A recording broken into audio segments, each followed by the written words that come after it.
I'm I'm still kind of mopey about the Andre Drummond trade, to be perfectly honest with you. If you were following me on Twitter, which you should be doing, at Laz Chance, that's at LazChance, you would know that I was in an airport on my way to a vacation and was just having trouble processing. the The trade was Andre Drummond to the Cleveland Cavaliers for John Henson, Brandon Knight, and a future second-round pick. That is essentially a straight salary dump of Andre Drummond, one of the better players the Pistons have had on their team in the last decade. It was an ignominious end to Andre's Detroit career. And I honestly, at the time, I felt he deserved better than that, I also thought that there was a distinct possibility that they could have gotten more for a guy of Andre's stature. Two-time All-Star, still leading the league in rebounds, had somewhat definitely regressed as a defender this year, which I think is the most important thing from when you're looking at him from another team's perspective about whether or not you would want an Andre Drummond. But honestly, there was not a lot of defensive talent around him this year.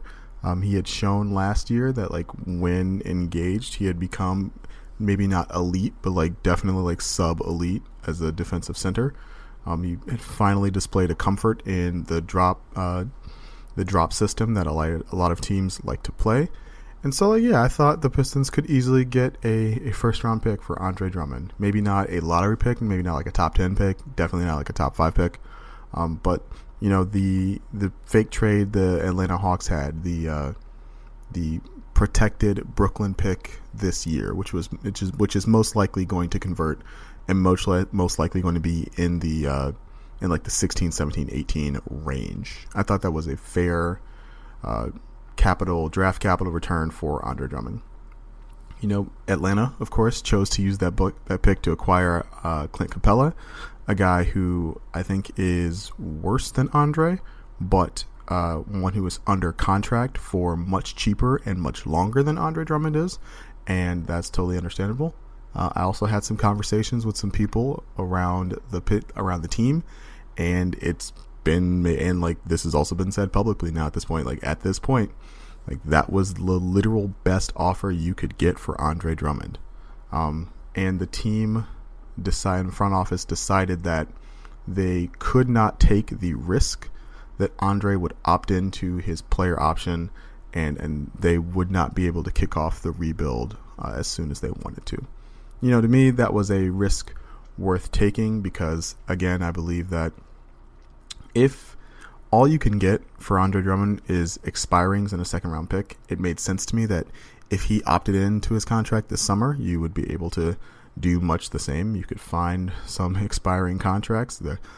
Charlotte will probably have the expiring contract of a Nicholas Batum. There are other teams with a lot of dead salary and have been hoarding dead salary for the summer of 2021 when a lot of very good NBA players will be free agents.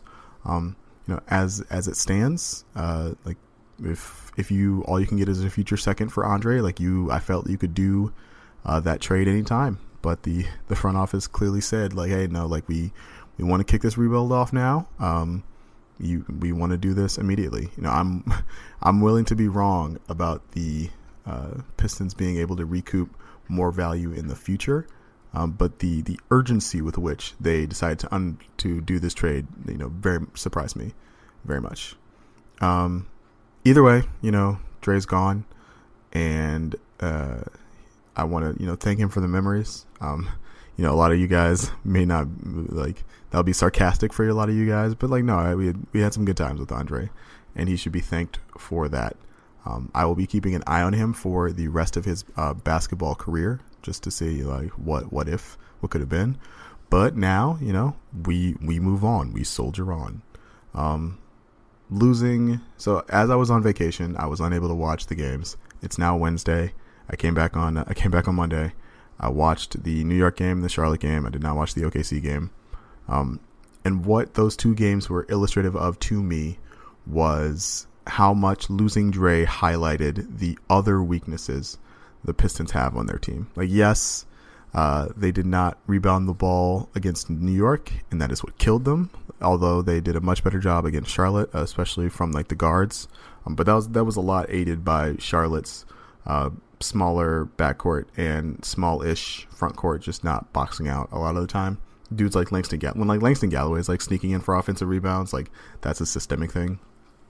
But at the same time, like losing Dre highlighted to me like what this team is missing, which is any ball handler with any size. We saw lineups with like Brandon Knight, Langston Galloway, and Bruce Brown. Like with no Dre to draw defenders' attention as a roll man, you saw a lot of teams play the pick and roll straight up. Don't switch, just go under and drop, and cut off the drive, cut off the roll man, because there's no ball. There's not an extreme like ball handling threat. No one's gonna the Pistons don't have the kind of point guard who can attack a drop scheme by like coming off a screen and pulling up from three. Reggie Jackson will do that on occasion, and he was quite good against the Knicks. But that's not something they have. That's not like an angle they can usually use to